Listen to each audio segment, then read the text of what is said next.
유튜브 라이브 방송 처음 1회 했을 때도 기억나실 거예요. 제가 그때 얼마나 말을 더듬거리면서 진행을 했습니까? 사람들이 댓글로 야, 이 사람 뭔 얘기를 하는지 도대체 모르겠다 이런 얘기 많이 들어가면서 지금까지 온 겁니다. 지금 말을 얼마나 또박또박하고 전달력도 좋아졌어요. 긴장도 안 하고. 물론 제가 일반적인 사람들하고는 다르게 사람들 앞에서 연애 코치로서 강의를 했던 사람이라서 더 빨리 적응할 수 있는 것은 사실이지만 이런 새로운 성공의 경험들이 여러분들을 더 새로운 방식으로 보호하게 되는 거예요.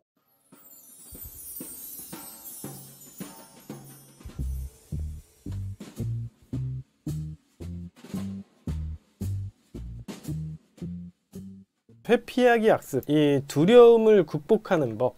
우리가 조회했을 때 잘 지낼 시전이라던가 데이트 신청 시에 상대방에게 거절당할까봐 두렵다면 어떻게 해야 되는지, 그 마음을 어떻게 다잡아야 되는지에 대한 강의 시작하도록 하겠습니다. 즉 오늘 강의의 핵심 내용은 이 두려움을 어떻게 극복하는지, 이 회피하기 학습을 어떻게 극복해 나가는지에 대한 내용입니다. 일단 첫 번째로 이야기해 드릴 것은 인간이 회피하는 행동을 하는 내면 세계의 원리에 대해서 먼저 설명을 해 드리도록 하겠습니다. 많은 분들이 남자친구가 회피형이에요, 여자친구가 뭐 불안형이에요 이렇게 얘기를 하시지만 이런 형식이라는 것은 없고요. 이 회피하는 행동을 하게 되는 내면 세계의 원리가 있습니다. 여러분들도 다 하시는 행동이에요. 인간의 내면 세계에서 회피하라 라는 신호를 보내는 이유는 간단합니다. 여러분들이 가지고 있는 내면 세계의 긴장도나 스트레스가 높아지면요, 그 상황을 회피하라고 내면 세계는 지시를 내리게 됩니다. 긴장도가 높아진다라는 말과 스트레스도가 높아진다라는 말은 똑같은 의미이기도 해요. 예를 들면 이런 겁니다. 여러분들이 가정이 있는데 집에 들어가게 되면 매일같이 어머니랑 아버지가 부부싸움을 하거나 어머니가 우울증에 시달리고 그 우울한 기분이 온 집안을 뒤삼키고 있다. 한번 생각을 해보십시오. 그리고 맨날 집에 들어가면 엄마가 잔소리해. 얘야 빨리 결혼해라. 결혼은 언제 할 거냐. 너는 왜 그런 식으로 살 거냐. 이런 식으로 계속 여러분들을 비난하는 사람이라고 생각을 해보세요. 그러면 여러분들은 그런 스트레스를 주는 집안에 들어가서 살고 싶습니까? 아마 아닐 겁니다. 아마 독립할 수만 있으면 최대한 빨리 독립해서 나와 살고 싶으실 거예요. 또 다른 예를 들면 여러분들이 회사에 취업을 했는데 직장 상사를 잘못 만나서 회사를 갈 때마다 갈굼을 당하는 거야. 그러면 회사를 가고 싶어요? 회사 안 나갈 궁리를 하겠죠. 어떻게 하면 이 회사를 때려치고 안 나갈 수 있을까? 이런 회피할 수 있을지에 대한 생각을 하게 될 겁니다. 이런 식으로 스트레스라는 것을 피하게끔 여러분들의 내면 세계는 명령을 내리게 되는 겁니다.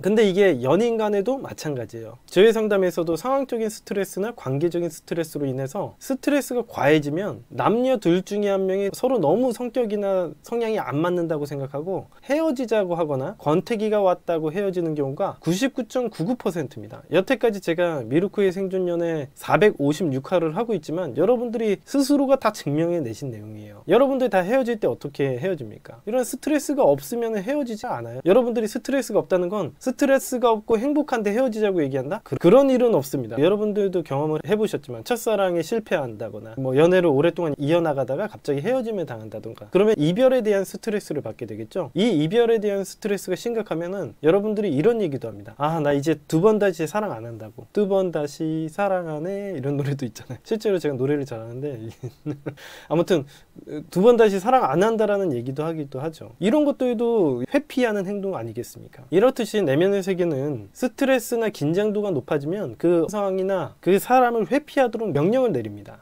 매우 당연한 이야기이지만 여러분들이 스트레스가 심각한 상황에 있다는 것은 내면 세계의 자아 입장에서는 주인이 이대로 있다가는 죽을 수도 있겠다 라는 생각을 하게 만들어서 상황을 어떻게든 탈피하게 만드는 겁니다. 이게 기본적인 회피하기 원리예요. 이것과 매우 유사한 상황이 우리가 잘 지내시전 할 때도 나타납니다. 잘 지내시전을 하거나 내가 좋아하는 사람에게 말을 걸거나 데이트 신청을 하거나 이럴 때도 이것과 매우 유사한 상황이 연출됩니다. 왜냐면 내가 좋아하는 사람 앞에 다가가면 긴장도가 높아져요, 낮아져요? 당연히 긴장도가 확 높아지겠죠. 그죠? 여러분들이 긴장도가 확 높아지면은 그 순간 내면 세계는 이 상황을 어떻게든 회피하게 만들어야겠다라는 생각을 하게 되는 겁니다. 무서운 장면을 볼 때도 마찬가지죠. 무서운 장면 나오면 눈 가린다던가 귀를 막는다던가 상황을 회피하려는 행동을 하죠. 이것도 마찬가지의 원리입니다. 따라서 우리가 잘 지내시전을 하고 상대방에게 데이트 신청을 하고 좋아하는 남자나 여자에게 말을 걸다가 거절당할까봐 걱정하거나 두려워하는 것도 똑같은 원리입니다. 여러분들이 좋아하는 남자나 여자에게 데이트 신청할 때도 긴장도가 높아지는 거예요. 자, 그렇다면은 이 회피하는 습관,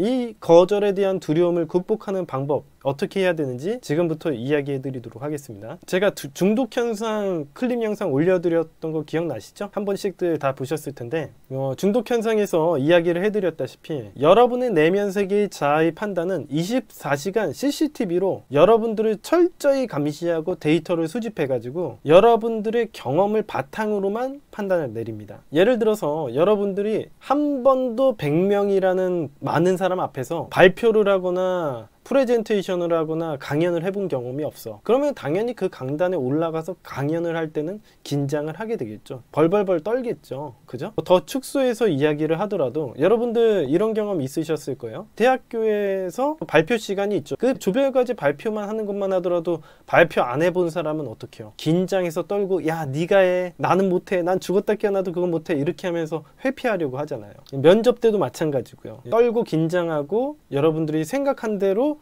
말도 다 못하고 나오고 이렇게 하는 것도 마찬가지의 행동입니다. 그렇다면 긴장하지 않고 많은 사람들 앞에서 자연스럽게 발표를 하려면 어떻게 해야 될까? 이걸 알게 되면은 다른 것도 다 치료할 수 있는 거예요. 자, 그러면은 이제 긴장하지 않고 많은 사람들 앞에서 자연스럽게 발표하려면은 어떻게 해야 될까요? 이게 기본적인 심리치료의 방법이거든요. 심리치료를 할 때도 이런 방식으로 똑같이 해요. 내가 가장 발표를 잘할 때는 언제인가를 한번 생각을 해보면 돼요. 내가 언제 사람들 앞에서 말을 잘하나 이렇게 생각을 해보니까 적은 숫자의 사람들을 두고 말할 때는 괜찮다는 거예요. 아니면 친한 사람들 앞에서 이야기할 때는 괜찮다는 거예요. 이런 것들을 이용해서 친한 사람들 앞에서 먼저 발표를 해본다든가 아니면 적은 사람들 앞에서 발표를 해본다든가 아니면은 적은 사람들 앞에서도 발표를 못하는 거 보니까 내가 원래부터 이런 발성이라든가 뭔가 문제가 있다라든가 이런 것들을 조금씩 개선해 나갈 수도 있겠죠. 그런 식으로 조금씩 개선해 나가면서 적은 숫자들 앞에서 발표를 성공적으로 해보고 뭐 두세 명부터 시작을 해서 조금씩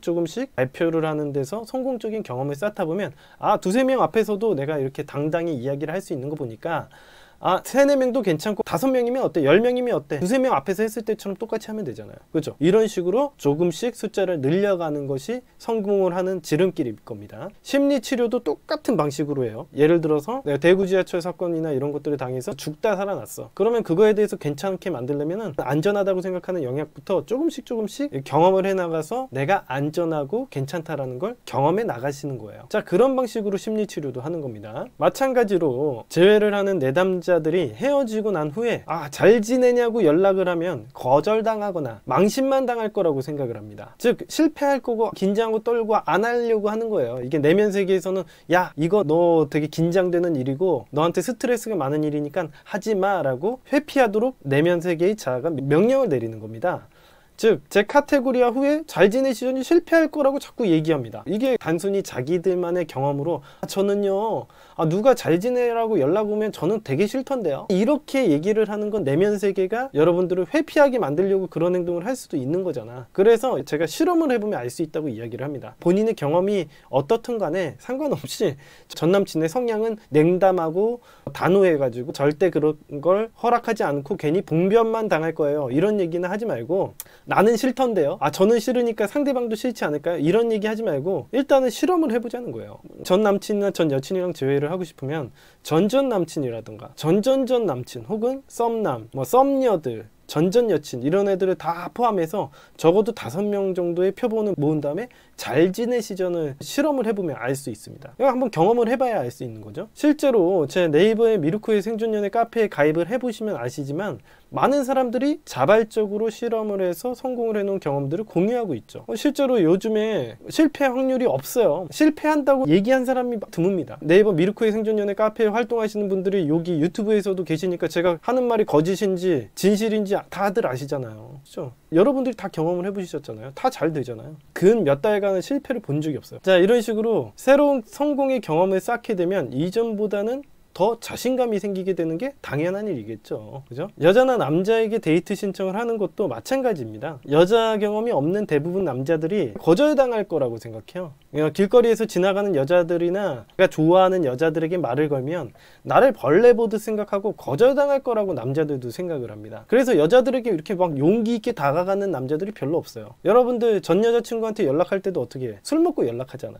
이런 것들을 보면 알 수 있죠. 남자들이 얼마나 용기가 없는지, 자신감이 없는지를 알 수 있죠. 그러면 실제로 경험을 해보면 되죠. 이제 꼭 헌팅을 해서 번호를 물어보기보다는 길을 물어보는 방식으로 여자들과 의사소통을 하는 방식을 조금씩 경험해 나가다 보면 생각보다 친절한 여자들이 많다라는 것을 경험할 수 있습니다. 생각보다 여자들이 반응이 되게 호의적이고 내가 말 걸면 되게 싫어할 것 같았는데 길도 잘 가르쳐주고 나에게 호감을 보이기도 하네? 이런 일이 라고 생각을 하기도 합니다. 더 나아가서 근처 카페에 가서 여자들에게 와이파이 사용법을 물어보거나 읽고 있는 책에 대해서 관심을 보여서 말을 걸며 한 딱 1분간 얘기를 하고 빠지는 연습을 하다 보면 이게 바로 1분 스피치라는 연습입니다. 여러분들이 여자를 대하는 태도가 확 달라져 있을 겁니다. 굉장히 좋아질 거예요. 여자들이 실제로 나를 그렇게 벌레 보듯 하고 나를 굉장히 싫어하거나 이런 반응이 나타나지 않는구나, 이렇게 알게 될 거예요. 자, 여자들은 길거리에서 남자들에게 말 거는 것은 좀 이상해 보일 수 있으니까 뭐 카페나 서점에서 간단히 도움을 요청하는 연습을 해보시면 좋습니다. 뭐 혹시 와이파이 사용법 아세요? 이렇게 물어보거나 책 뭐 여기 근처에 있는 것 같은데 찾기가 쉽지가 않나요? 이 제목으로 되어 있는 책 혹시 찾는 거 도와주실 수 있으세요? 이렇게 물어본다던가 도움을 요청하게 되면요, 생각보다 남자들이 호구처럼 잘 도와준다라는 걸 경험하실 수 있으세요. 이런 걸 이용해 가지고 뭐 번호도 딸 수 있고요, 여자분들이 유리한 포지션을 취할 수도 있습니다. 이 밖에 제가 작업 초급법 영상에서 올려드린 내용들을 하나씩 실험해 보는 것도 상대방 여자와 상대방 남자에 대한 이해를 하는데 굉장히 도움이 되는 행동일 것입니다. 이런 식으로 새로운 성공에 대한 경험들을 조금씩 늘려가다 보면 내면 세계의 자아는 새로운 성공의 방식으로 여러분들을 보호하게 됩니다.